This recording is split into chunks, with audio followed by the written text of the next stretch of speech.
के शुरुआत से बताऊंगा कि जून 1 को ये प्रोडक्शन करीब 998 थी, 998.95, तो आप कह सकते हैं 999।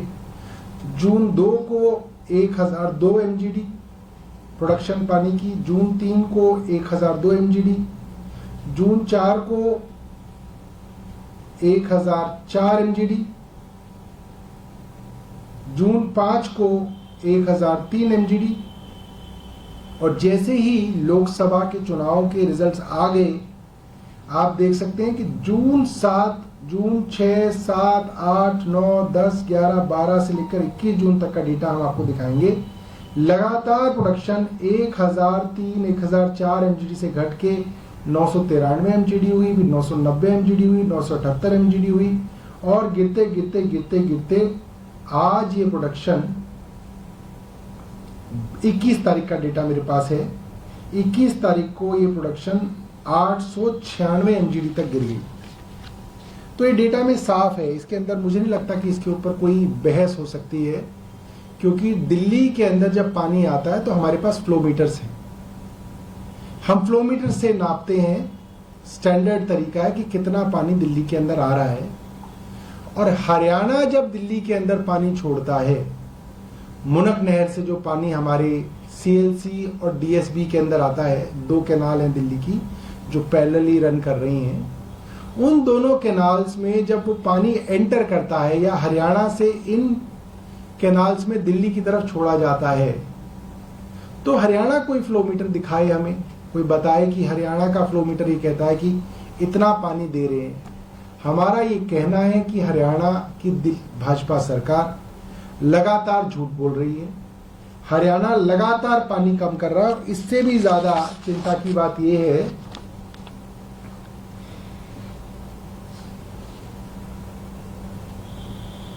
कि अभी तक जब आतिशी अनशन पे बैठी, उस दौरान तक तो 100 MGD की कमी पानी की प्रोडक्शन के अंदर थी, मगर उनके अनशन को के बैठने के बाद करीब 17 MGD पानी और हरियाणा ने कम कर दिया। ये मैं आपको 21 जून के डाटा के हिसाब से बता रहा हूं। आप ये कह सकते हैं कि पहले 100 MGD कम पानी हरियाणा दे रहा था, तो 21 तारीख को जो डेटा हमारे पास आया 117 MGD पानी हरियाणा कम दे रहा, यानी कि 17 MGD और पानी की कमी हरियाणा की तरफ से की गई है। 1 MGD का मतलब है कि करीब करीब 28,500 लोगों की पानी की जरूरत को 1 MGD पानी जो है वो पूरा करता है। तो आप ये मान सकते हैं कि 17 MGD और बढ़ना का मतलब ये है करीब 4,85,000 लोगों के हिस्से का और पानी हरियाणा ने पिछले इन 3 दिनों में जब सेंशन चल रहा है उसको रोका है। मुझे लगता है ये बहुत दुर्भाग्यपूर्ण है। एक देश, एक चुनाव की बात करने वाले, 1 इंडिया 1 टीम की बात करने वाले, टीम इंडिया की बात करने वाले, कोऑपरेटिव फेडरलिज्म की बात करने वाले, आज अपने ही देश की राजधानी के लोगों को प्यासा मार रहे हैं, क्योंकि भारतीय जनता पार्टी की हरियाणा की सरकार जानबूझ के दिल्ली के हिस्से के पानी को रोक रही है। और इसके अंदर आप देख सकते हैं कि इतनी बार चिट्ठी लिखने के बावजूद, प्रेस वार्ता करने के बावजूद इसके अंदर प्रधानमंत्री बिल्कुल चुप हैं। उनको लग ही नहीं रहा कि कोई दिल्ली के अंदर संकट चल रहा है, क्योंकि क्या बोल सकती, क्योंकि उनके पास बोलने के लिए कुछ नहीं रहा। और ये सिचुएशन है, इसके बारे में हम चाहते थे कि आपको, मीडिया को और आपके जरिए जो है दिल्ली वासियों को हम इसके बारे में बताएं। आपके पास कुछ प्रश्न हैं तो आप पूछ सकते हैं। आज एलजी से मुलाकात है आप लोग को पानी के मुद्दे पे, कल भाजपा के सांसदों से मुलाकात की है, आप लोग को 12 बजे का समय मिला है एलजी हाउस की तरफ से शायद। देखिए, मैंने तो एलजी साहब को बार बार ये बात कही है। मैं और आतिशी कुछ दिनों पहले एलजी साहब से मिलने गए। एलजी साहब ने 3 कैमरे लगा रखे थे, एक यहाँ ट्राइपॉड लगा के 3 कैमरे लगे हुए थे, ऐसा नहीं सीसीटीवी लगा हुआ था, ट्राइपॉड के साथ 3 कैमरे लगे हुए थे। और उन्होंने पूरी की पूरी हमारी जो बातचीत हुई उसको उन्होंने वीडियो रिकॉर्ड किया। मैं ये मानता हूं कि अगर वो video recording LG house public कर दें तो पूरे देश को पता चल जाएगा कि दिल्ली वालों के हकों के लिए कौन खड़ा है और दिल्ली वालों के खिलाफ षड्यंत्र कौन कर रहा है। पूरा एक्सपोज हो जाएंगे। और कल जब भारतीय जनता पार्टी के सांसद एलजी साहब से मिले तो मैंने देखा कि उनसे पानी के बारे में चर्चा हुई। जाहिर सी बात है उन्होंने वो वीडियो रिकॉर्डिंग भी की होगी कि उन सांसदों ने क्या बात की। उन सांसदों से एलजी साहब की क्या बात हुई वो भी वो पब्लिक कर दे, सबको पता चल जाएगा। क्या क्या फर्क पड़ता है, हम क्या बोल रहे हैं ये भी पता चल जाएगा, एलजी साहब क्या बोल रहे हैं ये भी पता चल जाएगा, अफसर क्या बोल रहे हैं ये भी पता चल जाएगा, भारतीय जनता पार्टी के सांसद क्या कह रहे हैं ये भी पता चल जाएगा। कौन दिल्ली के खिलाफ षड्यंत्र कर रहा है। मैं चाहूंगा मीडिया के साथी पूछे एलजी साहब से कि इसमें क्या दिक्कत है। भाई ये तो पारदर्शिता है, ये तो ट्रांसपेरेंसी है। दिल्ली के 2 मंत्री आपसे मिलने आए, आपसे 1.25 घंटे हमने डिस्कशन किया, आप बाहर कीजिए ना उसको। डर किस बात का है, क्या छिपाना चाहते हैं आप। पता तो चले कि एक एलजी की 2 मंत्रियों के साथ जो बातचीत होती है पानी के विषय में, उसमें किसका क्या रवैया है वो सामने आना चाहिए। मैं बार बार कह रहा हूं मगर एलजी साहब भाग रहे हैं, एलजी साहब उस वीडियो को रिलीज ही नहीं करना चाह रहे। तो मैं आप मीडिया के साथियों से भी कहूंगा, आप भी एलजी साहब से पूछिए, भारतीय जनता पार्टी के नेताओं से पूछिए कि भाई अगर मीटिंग की वीडियो रिकॉर्डिंग की है तो उसको पब्लिक कर दे, उसमें क्या डर है। डर किस बात का है, सबको पता चलना चाहिए। तो पारदर्शिता का मामला है। और एक और मुद्दा है, इससे अलग है, नीट जीडी का जो एग्जाम होना था वो रद्द हो गया है। छात्र इसको लेकर आपको देखिए, मेरे पास कुछ एमबीबीएस डॉक्टर्स के व्हाट्सएप आए। ये अखबार में छप जाता तो बड़ा सरल लगता है कि साहब एग्जाम था कल, एक रात पहले कैंसिल हो गया। मगर इतना सरल नहीं है दोस्तों। लोगों ने अपनी फ्लाइट टिकट्स करा रखी थी, लोगों ने अपने होटल बुक करा रखे थे, कई लोग पहले ही 1 दिन पहले अपने सेंटर पे पहुंच चुके थे, रेल द्वारा फ्लाइट द्वारा तैयारियां कर रहे थे और अचानक इसको रद्द कर दिया गया। ये बहुत बड़ा ट्रॉमा है और इससे बहुत सारे लोगों का बहुत नुकसान हो रहा है। और इससे एक बात साबित हो गई है कि एनटीए, केंद्र सरकार की जो एजेंसी है एनटीए, और केंद्र सरकार के जो शिक्षा मंत्री हैं वो पूरी तरीके से फेल हो गए। भारत की एक ही चीज थी जिसके बारे में पूरे विश्व में चर्चा होती थी। हालांकि प्रधानमंत्री तो उसमें कहेंगे कि मेरी चर्चा होती, ऐसा नहीं है। भारत की पढ़ाई की चर्चा हर जगह है। आज भारत के सॉफ्टवेयर इंजीनियर्स का परचम पूरे सिलिकॉन वैली के अंदर इसलिए लहरा रहा है क्योंकि भारत की कंप्यूटर साइंस की पढ़ाई, इंजीनियरिंग, उसके मायने हैं। आज दुनिया के अंदर बड़ी बड़ी कंपनीज के सीईओज, सीएक्सओज भारतीय हैं क्योंकि भारत की आईआईएम्स और अलग अलग मैनेजमेंट कॉलेज से पढ़े हुए जो युवा हैं उनकी पढ़ाई की मांग है। लोग कहते हैं कि हाँ, इतने टफ कंपटीशन के अंदर अगर भारत के अंदर कोई एमबीए करके निकल रहा है, इन इंस्टीट्यूट से पढ़ के निकल रहा है, तो उसकी बहुत वैल्यू है। भारत के डॉक्टर्स की आप यूके चले जाइए, यूएस चले जाइए, जितने बड़े बड़े रिसर्च इंस्टीट्यूट हैं, जितने बड़े बड़े हॉस्पिटल्स हैं, उनके अंदर सबसे शानदार काम करने वाले जो प्रोफेशनल्स हैं, सुपर स्पेशलिस्ट हैं, हेड ऑफ द डिपार्टमेंट हैं, आपको हैरानी होगी सब भारतीय हैं। क्योंकि भारत की एमबीबीएस की, पोस्ट ग्रेजुएशन की, सुपर स्पेशलिटी की बहुत मांग होती थी, बहुत वैल्यू होती थी, बड़ी विश्वसनीयता होती थी। आज इस सरकार ने उस सब को ध्वस्त कर दिया। लाखों लोग जिनके बच्चों ने एनटीए दिया, वो तो 24 लाख परिवार तो वो हैं जिनके बच्चों ने इस बार नीट का एग्जाम दिया। वो 24 लाख लोग भी हैं, परिवार भी हैं जिनके बच्चे इस साल देने वाले हैं। वो 24 लाख परिवार भी हैं जिनके बच्चे अगले साल देने वाले हैं। वो सब 3-3, 4-4 साल से, 2-2 साल से तैयारी करते हैं नीट की।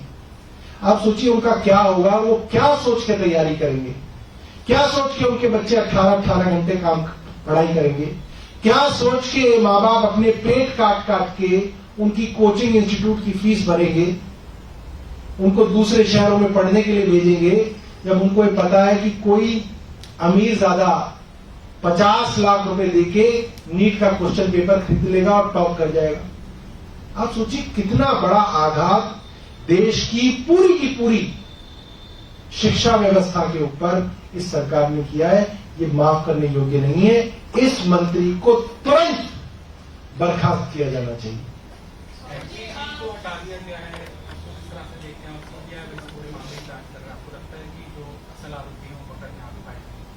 देखिए, सीबीआई पे तो हमें भरोसा नहीं। सीबीआई पे तो भारतीय जनता पार्टी को ही भरोसा नहीं था यूपीए की सरकार के दौरान। सीबीआई तो सरकार का तोता है। सीबीआई अगर जांच करे तो सुप्रीम कोर्ट के जज के अधीन सुप्रीम कोर्ट मॉनिटर्ड इन्वेस्टिगेशन हो या पार्लियामेंट की जॉइंट पार्लियामेंट्री कमेटी इसकी जांच करे। वरना एक बात सोचिए कि जिस संस्था ने ये पूरा का पूरा गड़बड़झाला भ्रष्टाचार किया है वो केंद्र सरकार की संस्था है और सीबीआई भी केंद्र सरकार की संस्था है। उसी सरकार की एक संस्था उसी सरकार की दूसरी संस्था की कैसे जांच कर सकती है? ये तो बेवकूफ बनाने वाली बात है। बदला जाना आपको लगता है कि लीपापोती हो रही है या फिर असर ये सिर्फ जो है लीपापोती है, इससे कोई फर्क नहीं पड़ना है। ये सरकार डिफाइंड मोड में थी। पहले तो ये सरकार कहती थी कुछ गड़बड़ हुई नहीं। अब हर राज्य से इनके कच्चे चिट्ठे सामने आ रहे हैं, गवाह सामने आ रहे हैं, सबूत सामने आ रहे हैं कि नीट के एग्जाम से पहले बच्चों के पास क्वेश्चन पेपर था। उनको एक सेफ हाउस में पटना के पास ले जाया गया, वहां पे उनको क्वेश्चन पेपर दिया गया, उनके मोबाइल अलग रखवा लिए गए, उनको एक कार के अंदर एग्जामिनेशन सेंटर ले जाया गया और वापस लाया गया ताकि वो किसी और से बात ना कर सके, किसी को बता ना सके क्वेश्चन पेपर आ गया। तो ये तो बिल्कुल एक ऑर्गेनाइज गिरोह है। और उस सेंटर के अंदर जो बच्चे हैं वो अलग अलग राज्यों के बच्चे हैं। तो अलग अलग राज्य के बच्चों ने एक सेंटर चुना। क्यों चुना? और नीट एग्जाम के एप्लीकेशन फॉर्म भरने के बाद खास तौर पे स्पेशली एक दिन की विंडो खोली गई कि जो छात्र अपने एप्लीकेशन फॉर्म में कुछ बदलाव करना चाहते हैं, भाई क्या बदलाव करना है तुम्हें? एग्जाम तुम्हें देना है, नाम तुम्हारा बदलेगा नहीं, बाप का नाम तुम्हारा नहीं बदलेगा, डेट ऑफ बर्थ तुम्हारी नहीं बदलेगी, क्या बदलना है तुम्हें? आपको सेंटर बदलना है अपना, क्योंकि जिस सेंटर में सेटिंग हुई है उस सेंटर का नाम डालना है। हुई नहीं पाई सेटिंग बंगाल के अंदर, कलकत्ता में बड़ी कोशिश की, सेटिंग नहीं हो पाई, पटना में हो गई एक सेंटर में सेटिंग, तो अब वो वाला सेंटर डालना है। इसके लिए विंडो खोली गई। अब सवाल ये आता है कि केंद्र सरकार ने वो एक दिन की विंडो क्यों खोली, किसके कहने पे खोली? तो वो तो सब मिले हुए हैं। इसका मतलब तो पूरी मिली भगत है। तो इसके अंदर बचा क्या है? तो बिल्कुल ओपन एंड शट है। पूरी की पूरी मिली भगत से ये चीटिंग का पूरा स्कैम कराया गया। और ये पहली बार नहीं है। गुजरात के अंदर तो चुनाव का मुद्दा ही है कि हर बार पेपर लीक हो जाता है। मध्य प्रदेश के अंदर पेपर लीक हो जाते हैं, हरियाणा के अंदर पेपर लीक हो जाते हैं। जहां भारतीय जनता पार्टी की सरकार है वहां पेपर लीक होते हैं। ये कोई इत्तेफाक कोई ना। इन्होंने पूरी की पूरी शिक्षा व्यवस्था को खत्म कर दिया, पूरा बर्बाद कर दिया इन्होंने।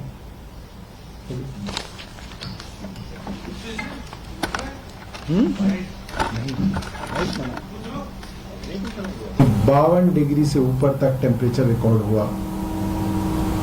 रातों को भी जो पहले थोड़ा मौसम और टेम्परेचर कम होता था वो भी अब कम नहीं हो रहा। वो भी करीब 38 डिग्री तक, मिनिमम टेम्परेचर भी 38 डिग्री तक रह रहा है, जो कि काफी ज्यादा चिंता की बात है। ऐसे में स्वाभाविक है कि लोगों की पानी की डिमांड बढ़ती है, खपत बढ़ती है, पानी की जरूरत बढ़ती है। मगर हम लोगों ने देखा है कि जो ट्रेंड है, दिल्ली के अंदर पानी मूलतः 2 राज्यों से आता है, हरियाणा से और उत्तर प्रदेश से। और बड़ा हिस्सा दिल्ली का हरियाणा से आता है। हरियाणा की यमुना नदी और उसके अंदर जो कैनाल है उनके जरिए ये पानी आता है। 613 MGD 613 million gallons per day के हिसाब से ये पानी हरियाणा से दिल्ली में आता है और इससे दिल्ली के लोगों की पूर्ति होती है। और जो ट्रेंड है, मैं आपके सामने ट्रेंड रखना चाहूँगा, हम आपको व्हाट्सएप पे शेयर भी करेंगे। ये दिखाता है कि जो दिल्ली की टोटल प्रोडक्शन है वो करीब 1005 MGD के आसपास है, जिसमें से 613 MGD के करीब जो है वो हरियाणा से आता है। उस 613 MGD के आने की वजह से दिल्ली की सामान्य प्रोडक्शन आप मान सकते हैं 1000 MGD के आसपास की है। और मैं आपको जून के शुरुआत से बताऊंगा कि जून 1 को ये प्रोडक्शन करीब 998 थी, 998.95, तो आप कह सकते हैं 999। जून 2 को 1002 MGD प्रोडक्शन पानी की, जून 3 को 1002 MGD, जून 4 को 1004 MGD, जून 5 को 1003 MGD। और जैसे ही लोकसभा के चुनाव के रिजल्ट्स आ गए, आप देख सकते हैं कि जून 7, जून 6, 7, 8, 9, 10, 11, 12 से लेकर 21 जून तक का डेटा हम आपको दिखाएंगे। लगातार प्रोडक्शन 1003, 1004 MGD से घट के 993 MGD हुई, फिर 990 MGD हुई, 978 MGD हुई और गिरते गिरते गिरते गिरते आज ये प्रोडक्शन 21 तारीख का डेटा मेरे पास है। 21 तारीख को ये प्रोडक्शन 896 MGD तक गिर गई। तो ये डेटा में साफ है, इसके अंदर मुझे नहीं लगता कि इसके ऊपर कोई बहस हो सकती है, क्योंकि दिल्ली के अंदर जब पानी आता है तो हमारे पास फ्लोमीटर्स हैं। हम फ्लोमीटर से नापते हैं, स्टैंडर्ड तरीका है कि कितना पानी दिल्ली के अंदर आ रहा है। और हरियाणा जब दिल्ली के अंदर पानी छोड़ता है, मुनक नहर से जो पानी हमारे CLC और DSB के अंदर आता है, 2 कैनाल हैं दिल्ली की जो पैरेलली रन कर रही हैं, उन दोनों कैनाल्स में जब वो पानी एंटर करता है या हरियाणा से इन कैनाल्स में दिल्ली की तरफ छोड़ा जाता है, तो हरियाणा कोई फ्लोमीटर दिखाए हमें, कोई बताए कि हरियाणा का फ्लोमीटर ये कहता है कि इतना पानी दे रहे हैं। हमारा ये कहना है कि हरियाणा की भाजपा सरकार लगातार झूठ बोल रही है। हरियाणा लगातार पानी कम कर रहा है। इससे भी ज्यादा चिंता की बात यह है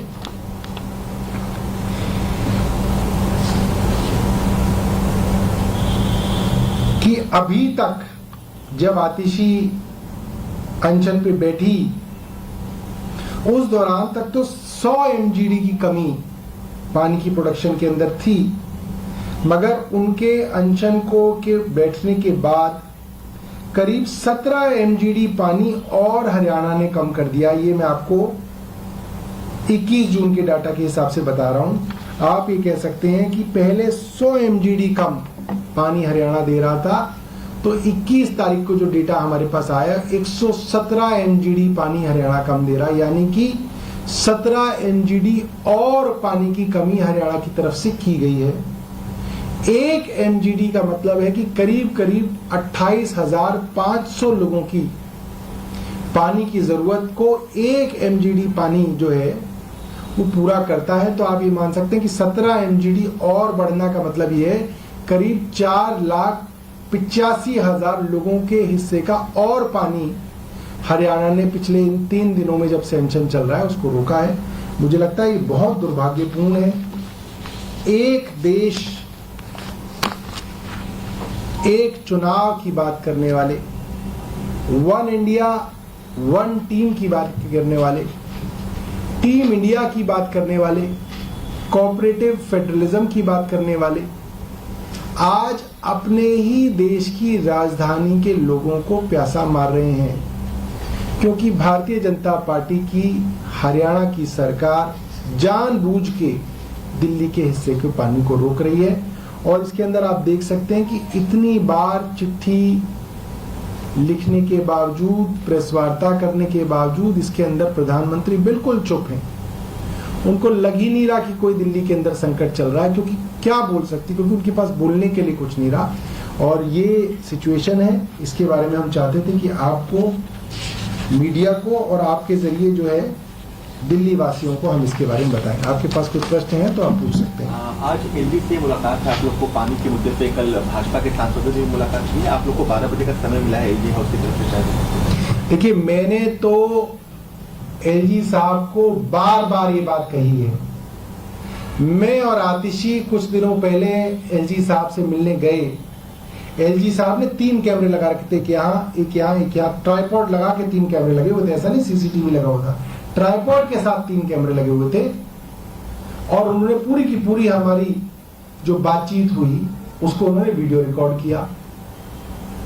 मैं ये मानता हूं कि अगर वो video recording LG house public कर दें तो पूरे देश को पता चल जाएगा कि दिल्ली वालों के हकों के लिए कौन खड़ा है और दिल्ली वालों के खिलाफ षड्यंत्र कौन कर रहा है, पूरा एक्सपोज हो जाएंगे। और कल जब भारतीय जनता पार्टी के सांसद एलजी साहब से मिले तो मैंने देखा कि उनसे पानी के बारे में चर्चा हुई। जाहिर सी बात है उन्होंने वो वीडियो रिकॉर्डिंग भी की होगी कि उन सांसदों ने क्या बात की।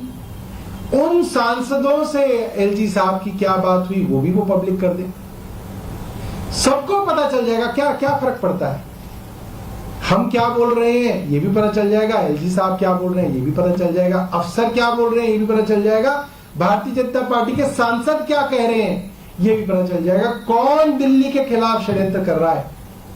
मैं चाहूंगा मीडिया के साथी पूछे एलजी साहब से कि इसमें क्या दिक्कत है।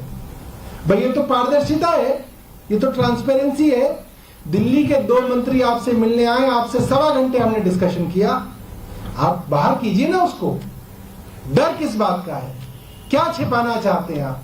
पता तो चले कि एक एलजी की 2 मंत्रियों के साथ जो बातचीत होती है पानी के विषय में, उसमें किसका क्या रवैया है वो सामने आना चाहिए। मैं बार बार कह रहा हूं, मगर एलजी साहब भाग रहे हैं, एलजी साहब उस वीडियो को रिलीज ही नहीं करना चाह रहे। तो मैं आप मीडिया के साथियों से भी कहूंगा, आप भी एलजी साहब से पूछिए, भारतीय जनता पार्टी के नेताओं से पूछिए कि भाई अगर मीटिंग की वीडियो रिकॉर्डिंग की है तो उसको पब्लिक कर दे, उसमें क्या डर है, डर किस बात का है। सबको पता चलना चाहिए, तो पारदर्शिता का मामला है। और एक और मुद्दा है, इससे अलग है, नीट जेईई का जो एग्जाम हुआ था वो रद्द हो गया है, छात्र इसको लेकर आपको। देखिए, मेरे पास कुछ MBBS डॉक्टर्स के व्हाट्सएप आए। ये अखबार में छप जाता है तो बड़ा सरल लगता है कि साहब एग्जाम था कल, एक रात पहले कैंसिल हो गया। मगर ये इतना सरल नहीं है दोस्तों। लोगों ने अपनी फ्लाइट टिकट्स करा रखी थी, लोगों ने अपने होटल बुक करा रखे थे, कई लोग पहले ही 1 दिन पहले अपने सेंटर पे पहुंच चुके थे, रेल द्वारा फ्लाइट द्वारा तैयारियां कर रहे थे, और अचानक इसको रद्द कर दिया गया। ये एक बहुत बड़ा ट्रॉमा है और इससे बहुत सारे लोगों का बहुत नुकसान हो रहा है। और इससे एक बात साबित हो गई है कि एनटीए, केंद्र सरकार की जो एजेंसी है एनटीए, और केंद्र सरकार के जो शिक्षा मंत्री हैं वो पूरी तरीके से फेल हो गए। भारत की एक ही चीज थी जिसके बारे में पूरे विश्व में चर्चा होती थी। हालांकि प्रधानमंत्री तो उसमें कहेंगे कि मेरी चर्चा होती, ऐसा नहीं। भारत की पढ़ाई की चर्चा हर जगह है। आज भारत के सॉफ्टवेयर इंजीनियर्स का परचम पूरे सिलिकॉन वैली के अंदर इसलिए लहरा रहा है क्योंकि भारत की कंप्यूटर साइंस की पढ़ाई, इंजीनियरिंग, उसके मायने हैं। आज दुनिया के अंदर बड़ी बड़ी कंपनीज के सीईओज, सीएक्सओज भारतीय हैं, क्योंकि भारत की आईआईएम्स और अलग अलग मैनेजमेंट कॉलेज से पढ़े हुए जो युवा हैं उनकी पढ़ाई की मांग है। लोग कहते हैं कि हाँ, इतने टफ कंपटीशन के अंदर अगर भारत के अंदर कोई एमबीए करके निकल रहा है, इन इंस्टीट्यूट से पढ़ के निकल रहा है, तो उसकी बहुत वैल्यू है। भारत के डॉक्टर्स की, आप यूके चले जाइए, यूएस चले जाइए, जितने बड़े बड़े रिसर्च इंस्टीट्यूट हैं, जितने बड़े बड़े हॉस्पिटल्स हैं, उनके अंदर सबसे शानदार काम करने वाले जो प्रोफेशनल्स हैं, सुपर स्पेशलिस्ट हैं, हेड ऑफ द डिपार्टमेंट हैं, आपको हैरानी होगी, सब भारतीय हैं। क्योंकि भारत की एमबीबीएस की, पोस्ट ग्रेजुएशन की, सुपर स्पेशलिटी की बहुत मांग होती थी, बहुत वैल्यू होती थी, बड़ी विश्वसनीयता होती थी। आज इस सरकार ने उस सब को ध्वस्त कर दिया। लाखों लोग जिनके बच्चों ने एनटीए दिया, वो तो 24 लाख परिवार तो वो हैं जिनके बच्चों ने इस बार नीट का एग्जाम दिया। वो 24 लाख लोग भी हैं, परिवार भी हैं जिनके बच्चे इस साल देने वाले हैं। वो 24 लाख परिवार भी हैं जिनके बच्चे अगले साल देने वाले हैं। वो सब 3-3, 4-4 साल से, 2-2 साल से तैयारी करते हैं नीट की। आप सोचिए उनका क्या होगा, वो क्या सोच के तैयारी करेंगे, क्या सोच के उनके बच्चे 18-18 घंटे पढ़ाई करेंगे, क्या सोच के माँ बाप अपने पेट काट काट के उनकी कोचिंग इंस्टीट्यूट की फीस भरेंगे, उनको दूसरे शहरों में पढ़ने के लिए भेजेंगे, जब उनको ये पता है कि कोई अमीर ज्यादा 50 लाख रुपए देके नीट का क्वेश्चन पेपर खरीद लेगा और टॉप कर जाएगा। आप सोचिए कितना बड़ा आघात देश की पूरी शिक्षा व्यवस्था के ऊपर इस सरकार ने किया है। ये माफ करने योग्य नहीं है। इस मंत्री को तुरंत बर्खास्त किया जाना चाहिए। को हटा दिया गया है, इस तरह से देखते हैं पूरे मामले की जांच कर रहे हैं। आपको लगता है कि जो असल आरोपी हैं उनको पकड़ना पाए? देखिए, सीबीआई पे तो हमें भरोसा नहीं। सीबीआई पे तो भारतीय जनता पार्टी को ही भरोसा नहीं था यूपीए की सरकार के दौरान। सीबीआई तो सरकार का तोता है।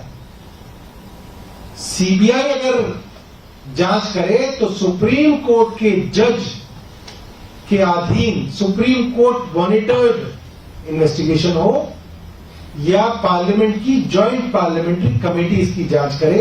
वरना एक बात सोचिए कि जिस संस्था ने ये पूरा का पूरा गड़बड़ झाला भ्रष्टाचार किया है वो केंद्र सरकार की संस्था है और सीबीआई भी केंद्र सरकार की संस्था है। उसी सरकार की एक संस्था उसी सरकार की दूसरी संस्था की कैसे जांच कर सकती है? ये तो बेवकूफ बनाने वाली बात है। का बदला जाना आपको लगता है कि लीपापोती हो रही है या फिर असर आपको पता है? ये सिर्फ जो है लीपापोती है, इससे कोई फर्क नहीं पड़ना है। ये सरकार डिफाइंड मोड में थी। पहले तो ये सरकार कहती थी कुछ गड़बड़ हुई नहीं। अब हर राज्य से इनके कच्चे चिट्ठे सामने आ रहे हैं, गवाह सामने आ रहे हैं, सबूत सामने आ रहे हैं कि नीट के एग्जाम से पहले बच्चों के पास क्वेश्चन पेपर था। उनको एक सेफ हाउस में पटना के पास ले जाया गया, वहां पे उनको क्वेश्चन पेपर दिया गया, उनके मोबाइल अलग रखवा लिए गए, उनको एक कार के अंदर एग्जामिनेशन सेंटर ले जाया गया और वापस लाया गया ताकि वो किसी और से बात क्या कर सके, किसी को बता ना सके क्वेश्चन पेपर आ गया। तो ये तो बिल्कुल एक ऑर्गेनाइज गिरोह है। और उस सेंटर के अंदर जो बच्चे हैं वो अलग अलग राज्यों के बच्चे हैं। तो अलग अलग राज्य के बच्चों ने एक सेंटर चुना। क्यों चुना? और नीट एग्जाम के एप्लीकेशन फॉर्म भरने के बाद खास तौर पे स्पेशली एक दिन की विंडो खोली गई कि जो छात्र अपने एप्लीकेशन फॉर्म में कुछ बदलाव करना चाहते हैं, भाई क्या बदलाव करना है तुम्हें? एग्जाम तुम्हें देना है, नाम तुम्हारा बदलेगा नहीं, बाप का नाम तुम्हारा नहीं बदलेगा, डेट ऑफ बर्थ तुम्हारी नहीं बदलेगी, क्या बदलना है तुम्हें? आपको सेंटर बदलना है अपना, क्योंकि जिस सेंटर में सेटिंग हुई है उस सेंटर का नाम डालना है। हो ही नहीं पाई सेटिंग बंगाल के अंदर, कलकत्ता में बड़ी कोशिश की, सेटिंग नहीं हो पाई, पटना में हो गई एक सेंटर में सेटिंग, तो अब वो वाला सेंटर डालना है, इसके लिए विंडो खोली गई। अब सवाल ये आता है कि केंद्र सरकार ने वो एक दिन की विंडो क्यों खोली, किसके कहने पे खोली? तो सब मिले हुए हैं। इसका मतलब तो पूरी मिली भगत है। तो इसके अंदर बचा क्या है? तो बिल्कुल ओपन एंड शट है। पूरी की पूरी मिली भगत से ये चीटिंग का पूरा स्कैम कराया गया। और ये पहली बार नहीं है। गुजरात के अंदर तो चुनाव का मुद्दा ही है कि हर बार पेपर लीक हो जाता है।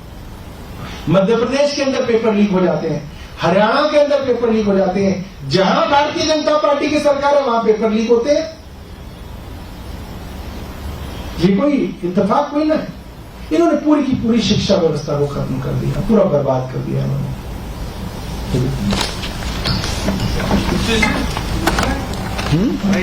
52 डिग्री से ऊपर तक टेम्परेचर रिकॉर्ड हुआ। रातों को भी जो पहले थोड़ा मौसम और टेम्परेचर कम होता था वो भी अब कम नहीं हो रहा, वो भी करीब 38 डिग्री तक, मिनिमम टेम्परेचर भी 38 डिग्री तक रह रहा है, जो कि काफी ज्यादा चिंता की बात है। ऐसे में स्वाभाविक है कि लोगों की पानी की डिमांड बढ़ती है, खपत बढ़ती है, पानी की जरूरत बढ़ती है। मगर हम लोगों ने देखा है कि जो ट्रेंड है, दिल्ली के अंदर पानी मूलतः 2 राज्यों से आता है, हरियाणा से और उत्तर प्रदेश से, और बड़ा हिस्सा दिल्ली का हरियाणा से आता है। हरियाणा की यमुना नदी और उसके अंदर जो कैनाल है उनके जरिए ये पानी आता है।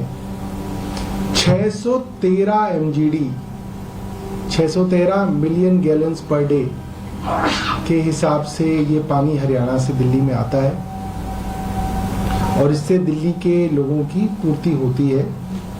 और जो ट्रेंड है, मैं आपके सामने ट्रेंड रखना चाहूंगा, हम आपको व्हाट्सएप पे शेयर भी करेंगे।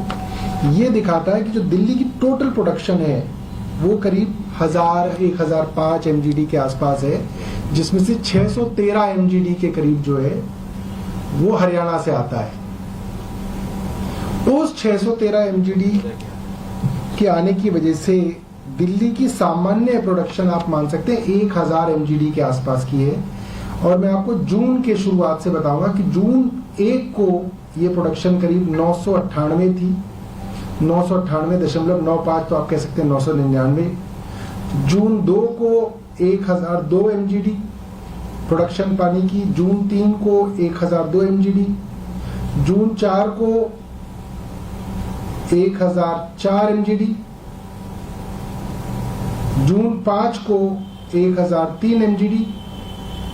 और जैसे ही लोकसभा के चुनाव के रिजल्ट्स आ गए, आप देख सकते हैं कि जून 7, जून 6, 7, 8, 9, 10, 11, 12 से लेकर 21 जून तक का डेटा हम आपको दिखाएंगे। लगातार प्रोडक्शन 1003, 1004 एमजीडी से घट के 993 एमजीडी हुई, फिर 990 एमजीडी हुई, 978 एमजीडी हुई, और गिरते गिरते गिरते गिरते आज ये प्रोडक्शन 21 तारीख का डेटा मेरे पास है। 21 तारीख को ये प्रोडक्शन 896 एमजीडी तक गिर गई।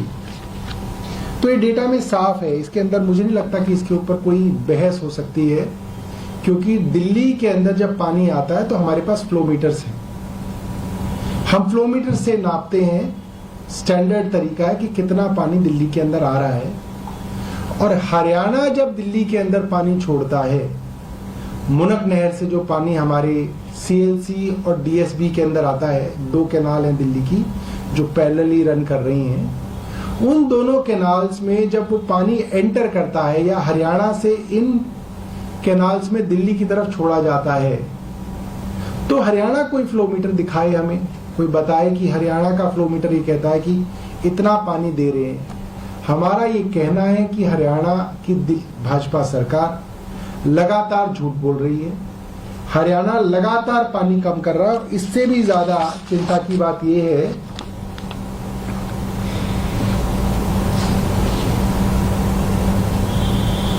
कि अभी तक जब आतिशी अनशन पे बैठी, उस दौरान तक तो 100 एमजीडी की कमी पानी की प्रोडक्शन के अंदर थी, मगर उनके अनशन को के बैठने के बाद करीब 17 एमजीडी पानी और हरियाणा ने कम कर दिया। ये मैं आपको 21 जून के डाटा के हिसाब से बता रहा हूं। आप ये कह सकते हैं कि पहले 100 एमजीडी कम पानी हरियाणा दे रहा था, तो 21 तारीख को जो डेटा हमारे पास आया 117 एमजीडी पानी हरियाणा कम दे रहा, यानी कि 17 एमजीडी और पानी की कमी हरियाणा की तरफ से की गई है। 1 एमजीडी का मतलब है कि करीब करीब 28,500 लोगों की पानी की जरूरत को 1 एमजीडी पानी जो है वो पूरा करता है, तो आप ये मान सकते हैं कि 17 MGD और बढ़ना का मतलब ये है करीब 4,85,000 लोगों के हिस्से का और पानी हरियाणा ने पिछले इन 3 दिनों में जब सैंक्शन चल रहा है उसको रोका है। मुझे लगता है ये बहुत दुर्भाग्यपूर्ण है। एक देश, एक चुनाव की बात करने वाले, वन इंडिया वन टीम की बात करने वाले, टीम इंडिया की बात करने वाले, कोऑपरेटिव फेडरलिज्म की बात करने वाले, आज अपने ही देश की राजधानी के लोगों को प्यासा मार रहे हैं, क्योंकि भारतीय जनता पार्टी की हरियाणा की सरकार जानबूझ के दिल्ली के हिस्से के पानी को रोक रही है। और इसके अंदर आप देख सकते हैं कि इतनी बार चिट्ठी लिखने के बावजूद, प्रेस वार्ता करने के बावजूद इसके अंदर प्रधानमंत्री बिल्कुल चुप हैं। उनको लग ही नहीं रहा कि कोई दिल्ली के अंदर संकट चल रहा है, क्योंकि क्या बोल सकती, क्योंकि उनके पास बोलने के लिए कुछ नहीं रहा। और ये सिचुएशन है, इसके बारे में हम चाहते थे कि आपको, मीडिया को और आपके जरिए जो है दिल्ली वासियों को हम इसके बारे में बताएं। आपके पास कुछ प्रश्न हैं तो आप पूछ सकते हैं। आज एलजी से मुलाकात है आप लोग को, पानी के मुद्दे पे कल भाजपा के सांसदों से मुलाकात की है, आप लोग को 12 बजे का समय मिला है एलजी हाउस की तरफ से शायद।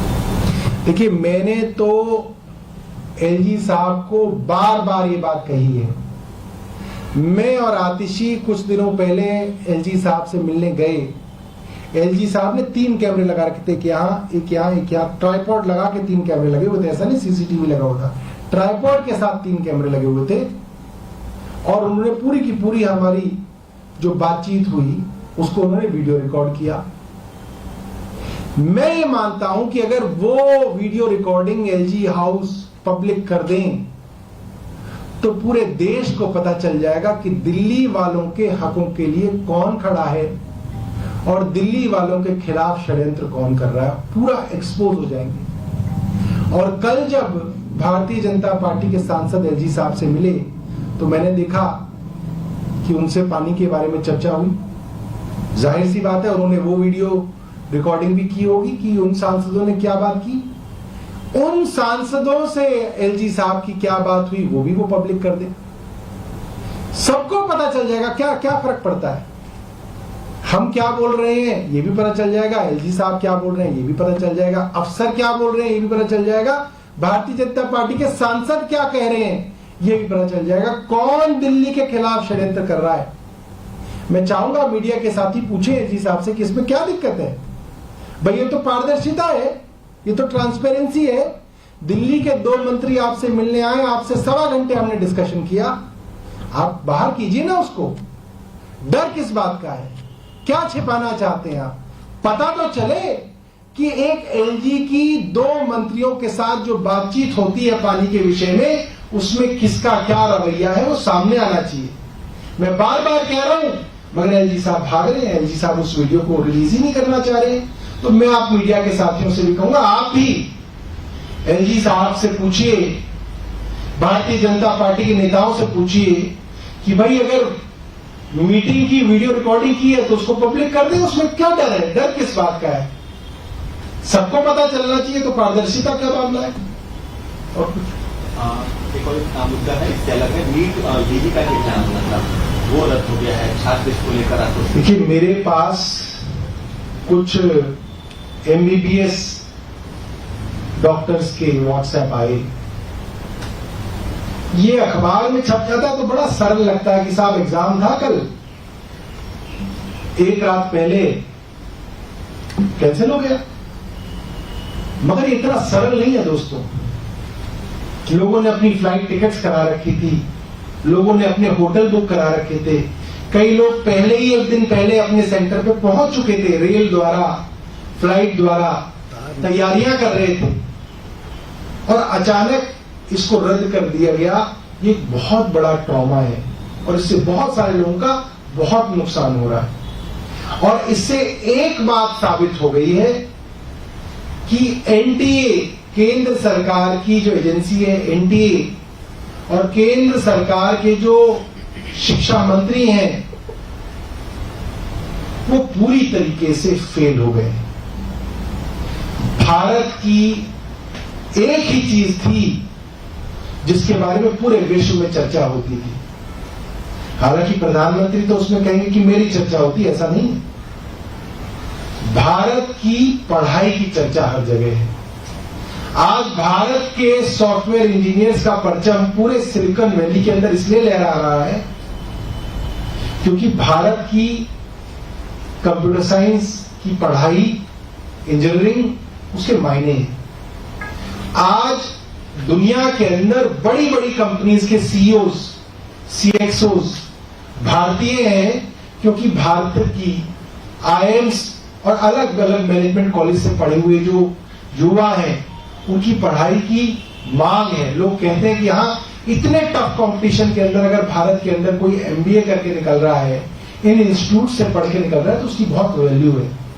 भारत के डॉक्टर्स की आप यूके चले जाइए, यूएस चले जाइए, जितने बड़े बड़े रिसर्च इंस्टीट्यूट हैं, जितने बड़े बड़े हॉस्पिटल्स हैं, उनके अंदर सबसे शानदार काम करने वाले जो प्रोफेशनल्स हैं, सुपर स्पेशलिस्ट हैं, हेड ऑफ द डिपार्टमेंट हैं, आपको हैरानी होगी, सब भारतीय हैं। क्योंकि भारत की एमबीबीएस की, पोस्ट ग्रेजुएशन की, सुपर स्पेशलिटी की बहुत मांग होती थी, बहुत वैल्यू होती थी, बड़ी विश्वसनीयता होती थी। आज इस सरकार ने उस सब को ध्वस्त कर दिया। लाखों लोग जिनके बच्चों ने एनटीए दिया, वो तो 24 लाख परिवार तो वो हैं जिनके बच्चों ने इस बार नीट का एग्जाम दिया। वो 24 लाख लोग भी हैं, परिवार भी हैं जिनके बच्चे इस साल देने वाले हैं। वो 24 लाख परिवार भी हैं जिनके बच्चे अगले साल देने वाले हैं। वो सब 3-3, 4-4 साल से, 2-2 साल से तैयारी करते हैं नीट की। आप सोचिए उनका क्या होगा, वो क्या सोच के तैयारी करेंगे, क्या सोच के उनके बच्चे 18-18 घंटे पढ़ाई करेंगे, क्या सोच के माँ बाप अपने पेट काट काट के उनकी कोचिंग इंस्टीट्यूट की फीस भरेंगे, उनको दूसरे शहरों में पढ़ने के लिए भेजेंगे, जब उनको ये पता है कि कोई अमीर ज्यादा 50 लाख रुपए देके नीट का क्वेश्चन पेपर खरीद लेगा और टॉप कर जाएगा। आप सोचिए कितना बड़ा आघात देश की पूरी शिक्षा व्यवस्था के ऊपर इस सरकार ने किया है। ये माफ करने योग्य नहीं है। इस मंत्री को तुरंत बर्खास्त किया जाना चाहिए। को हटा दिया गया है, तो इस तरह से देखते हैं सीबीआई पूरे मामले की जांच कर रहा है। आपको लगता है कि जो असल आरोपी हैं उनको पकड़ना पाएगा? देखिए, सीबीआई पे तो हमें भरोसा नहीं। सीबीआई पे तो भारतीय जनता पार्टी को ही भरोसा नहीं था यूपीए की सरकार के दौरान। सीबीआई तो सरकार का तोता है। सीबीआई अगर जांच करे तो सुप्रीम कोर्ट के जज के अधीन सुप्रीम कोर्ट मॉनिटर्ड इन्वेस्टिगेशन हो या पार्लियामेंट की जॉइंट पार्लियामेंट्री कमेटी इसकी जांच करे। वरना एक बात सोचिए कि जिस संस्था ने ये पूरा का पूरा गड़बड़ झाला भ्रष्टाचार किया है वो केंद्र सरकार की संस्था है और सीबीआई भी केंद्र सरकार की संस्था है। उसी सरकार की एक संस्था उसी सरकार की दूसरी संस्था की कैसे जांच कर सकती है? ये तो बेवकूफ बनाने वाली बात है। का बदला जाना आपको लगता है कि लीपापोती हो गई है या फिर असर आरोपी की सजा है? ये सिर्फ जो है लीपापोती है, इससे कोई फर्क नहीं पड़ना है। ये सरकार डिफाइंड मोड में थी। पहले तो ये सरकार कहती थी कुछ गड़बड़ हुई नहीं। अब हर राज्य से इनके कच्चे चिट्ठे सामने आ रहे हैं, गवाह सामने आ रहे हैं, सबूत सामने आ रहे हैं कि नीट के एग्जाम से पहले बच्चों के पास क्वेश्चन पेपर था। उनको एक सेफ हाउस में पटना के पास ले जाया गया, वहां पे उनको क्वेश्चन पेपर दिया गया, उनके मोबाइल अलग रखवा लिए गए, उनको एक कार के अंदर एग्जामिनेशन सेंटर ले जाया गया और वापस लाया गया ताकि वो किसी और से बात ना कर सके, किसी को बता ना सके क्वेश्चन पेपर आ गया। तो ये तो बिल्कुल एक ऑर्गेनाइज गिरोह है। और उस सेंटर के अंदर जो बच्चे हैं वो अलग अलग राज्यों के बच्चे हैं। तो अलग अलग राज्य के बच्चों ने एक सेंटर चुना। क्यों चुना? और नीट एग्जाम के एप्लीकेशन फॉर्म भरने के बाद खास तौर पे स्पेशली एक दिन की विंडो खोली गई कि जो छात्र अपने एप्लीकेशन फॉर्म में कुछ बदलाव करना चाहते हैं, भाई क्या बदलाव करना है तुम्हें? एग्जाम तुम्हें देना है, नाम तुम्हारा बदलेगा नहीं, बाप का नाम तुम्हारा नहीं बदलेगा, डेट ऑफ बर्थ तुम्हारी नहीं बदलेगी, क्या बदलना है तुम्हें? आपको सेंटर बदलना है अपना। क्योंकि जिस सेंटर में सेटिंग हुई है उस सेंटर का नाम डालना है। हो ही नहीं पाई सेटिंग बंगाल के अंदर, कलकत्ता में बड़ी कोशिश की, सेटिंग नहीं हो पाई, पटना में हो गई एक सेंटर में सेटिंग, तो अब वो वाला सेंटर डालना है, इसके लिए विंडो खोली गई। अब सवाल ये आता है कि केंद्र सरकार ने वो एक दिन की विंडो क्यों खोली, किसके कहने पे खोली? तो सब मिले हुए हैं, इसका मतलब तो पूरी मिली भगत है। तो इसके अंदर बचा क्या है? तो बिल्कुल ओपन एंड शट है, पूरी की पूरी मिली भगत से ये चीटिंग का पूरा स्कैम कराया गया। और ये पहली बार नहीं है, गुजरात के अंदर तो चुनाव का मुद्दा ही है कि हर बार पेपर लीक हो जाता है, मध्य प्रदेश के अंदर पेपर लीक हो जाते हैं, हरियाणा के अंदर पेपर लीक हो जाते हैं, जहां भारतीय जनता पार्टी की सरकार है वहां पेपर लीक होते हैं। ये कोई इत्तेफाक कोई ना है। इन्होंने पूरी की पूरी शिक्षा व्यवस्था को खत्म कर दिया, पूरा बर्बाद कर दिया इन्होंने।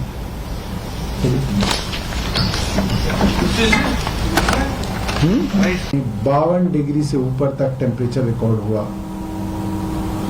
रातों को भी जो पहले थोड़ा मौसम और टेम्परेचर कम होता था वो भी अब कम नहीं हो रहा, वो भी करीब 38 डिग्री तक, मिनिमम टेम्परेचर भी 38 डिग्री तक रह रहा है, जो कि काफी ज्यादा चिंता की बात है। ऐसे में स्वाभाविक है कि लोगों की पानी की डिमांड बढ़ती है,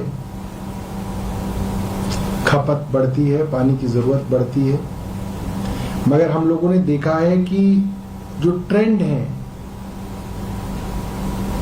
दिल्ली के अंदर पानी मूलतः 2 राज्यों से आता है, हरियाणा से और उत्तर प्रदेश से, और बड़ा हिस्सा दिल्ली का हरियाणा से आता है। हरियाणा की यमुना नदी और उसके अंदर जो कैनाल है उनके जरिए ये पानी आता है। 613 एमजीडी, 613 मिलियन गैलन्स पर डे के हिसाब से ये पानी हरियाणा से दिल्ली में आता है और इससे दिल्ली के लोगों की पूर्ति होती है। और जो ट्रेंड है, मैं आपके सामने ट्रेंड रखना चाहूंगा, हम आपको व्हाट्सएप पे शेयर भी करेंगे। ये दिखाता है कि जो दिल्ली की टोटल प्रोडक्शन है वो करीब 1005 एमजीडी के आसपास है, जिसमें से 613 एमजीडी के करीब जो है वो हरियाणा से आता है। उस 613 एमजीडी के आने की वजह से दिल्ली की सामान्य प्रोडक्शन आप मान सकते हैं 1000 एमजीडी के आसपास की है। और मैं आपको जून के शुरुआत से बताऊंगा कि जून 1 को ये प्रोडक्शन करीब 998 थी, 998.95, तो आप कह सकते हैं 999। जून 2 को 1002 एमजीडी प्रोडक्शन पानी की, जून 3 को 1002 एमजीडी, जून 4 को 1004 एमजीडी,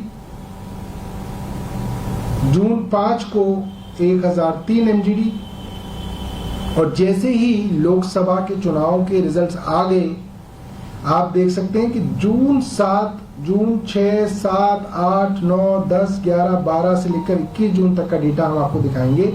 लगातार प्रोडक्शन 1003, 1004 एमजीडी से घट के 993 एमजीडी हुई, 990 एमजीडी हुई, 978 एमजीडी हुई, और गिरते गिरते गिरते गिरते आज ये प्रोडक्शन 21 तारीख का डेटा मेरे पास है, 21 तारीख को ये प्रोडक्शन 896 एमजीडी तक गिर गई। तो ये डेटा में साफ है, इसके अंदर मुझे नहीं लगता कि इसके ऊपर कोई बहस हो सकती है, क्योंकि दिल्ली के अंदर जब पानी आता है तो हमारे पास फ्लो मीटर्स हैं, हम फ्लो मीटर से नापते हैं।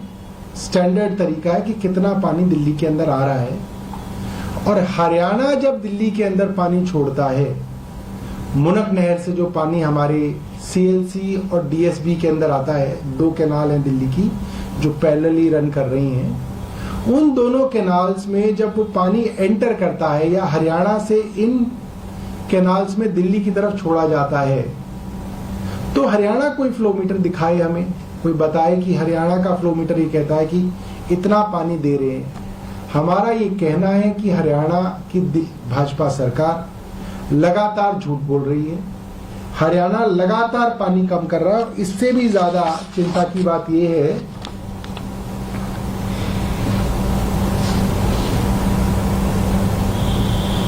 कि अभी तक जब आतिशी अनशन पे बैठी उस दौरान तक तो 100 MGD की कमी पानी की प्रोडक्शन के अंदर थी, मगर उनके अनशन को के बैठने के बाद करीब 17 MGD पानी और हरियाणा ने कम कर दिया। ये मैं आपको 21 जून के डाटा के हिसाब से बता रहा हूं। आप ये कह सकते हैं कि पहले 100 MGD कम पानी हरियाणा दे रहा था, तो 21 तारीख को जो डेटा हमारे पास आया 117 MGD पानी हरियाणा कम दे रहा, यानी कि 17 MGD और पानी की कमी हरियाणा की तरफ से की गई है।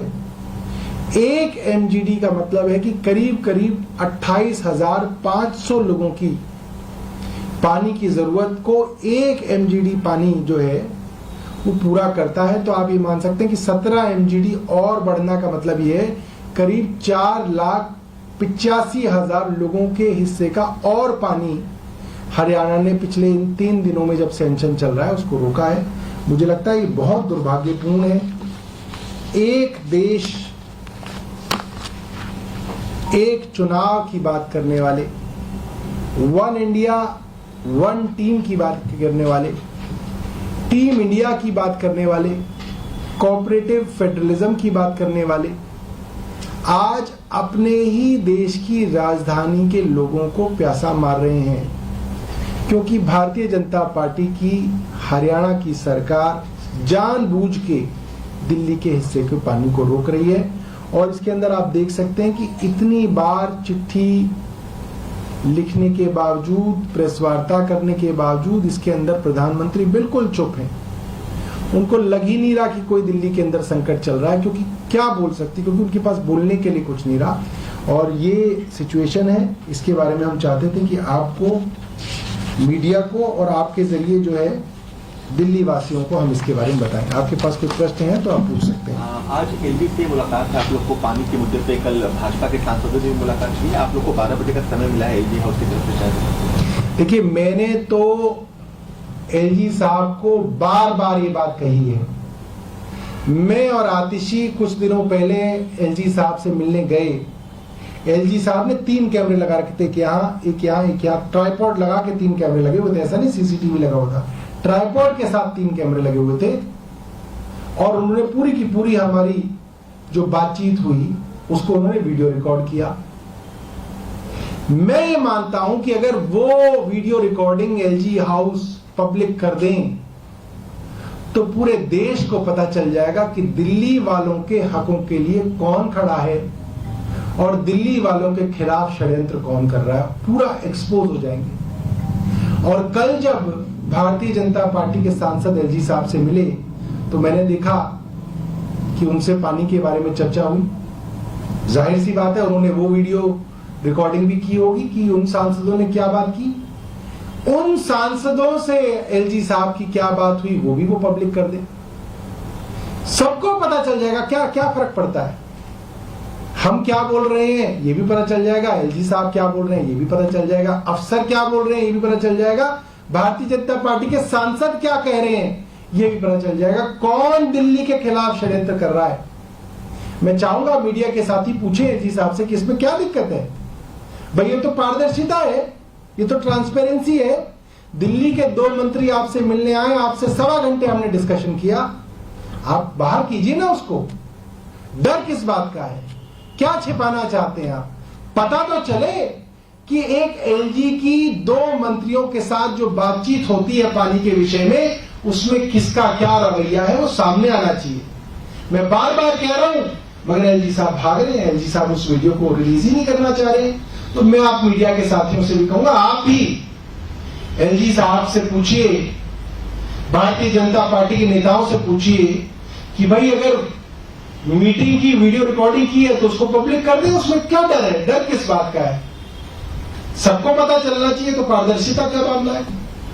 और एक और मुद्दा है इससे अलग है, नीट यूजी का एग्जाम था वो रद्द हो गया है, छात्र इसको लेकर आपको। देखिए, मेरे पास कुछ MBBS डॉक्टर्स के व्हाट्सएप आए, ये अखबार में छप जाता तो बड़ा सरल लगता है कि साहब एग्जाम था कल, एक रात पहले कैंसिल हो गया। मगर ये इतना सरल नहीं है दोस्तों।